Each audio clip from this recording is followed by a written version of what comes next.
Today, on Weenie, Marchesa's Smuggler. 1/1 blue for a 1/1 human rogue. It has the dethrone ability. That means whenever this creature attacks a player with the most life or tied for most life, you put a +1/+1 counter on it. This is kind of like a reverse version of the original Whirling Dervish card from Arabian Nights, or even the original Mirrored and Block cards, the Skirks, that dealt damage to a player and then got a +1/+1 counter.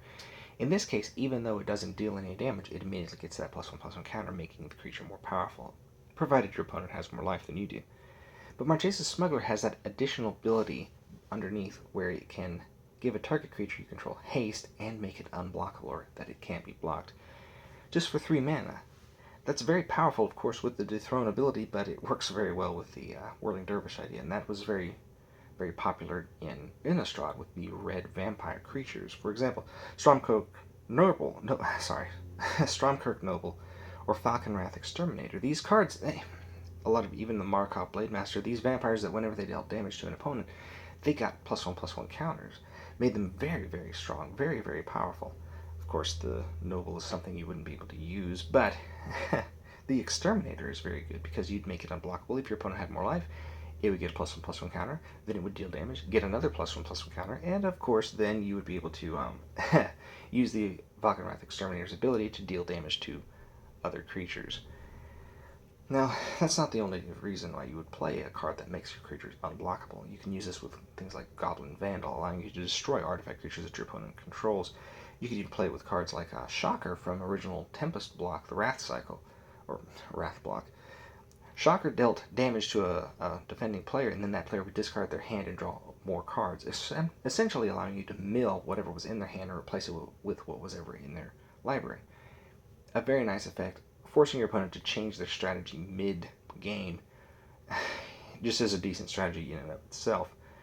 You could also use this with cards like a Skirk Marauder, allowing it to deal 2 damage to another creature, or you can use it with a Balshan Beguiler, able to look at the top 2 cards of your opponent's library and then choose which one they get to keep on the top, and the other card goes into their graveyard. Not to mention, you could use it with Cephalid Constable, allowing you to return cards to your opponent's hand equal to the amount of damage it dealt. With Dethrone, meaning you could really mess with someone really badly, because Cephalid Constable allows you to return lands, which would definitely slow down your opponent's strategy. Not to mention cards like Titan Strength or Brute Strength. Just, again, it's very mean, but it is a strategy. That's why Marchesa's Smuggler is the subject of today's Weenie Envy. And I hope this has inspired you to look at combat and blocking and haste and dethrone and the Whirling Dervish effect just a little bit more differently, and really appreciate how strong that strategy is. You can have a creature that starts out small, but then suddenly gets much more powerful just because it gets through. And gosh, you can imagine this with Infect. And yeah, I've given you a lot to think about, and I hope you're having a wonderful morning, a wonderful afternoon, and or a wonderful evening, and I hope tomorrow is even better. Take care, everyone.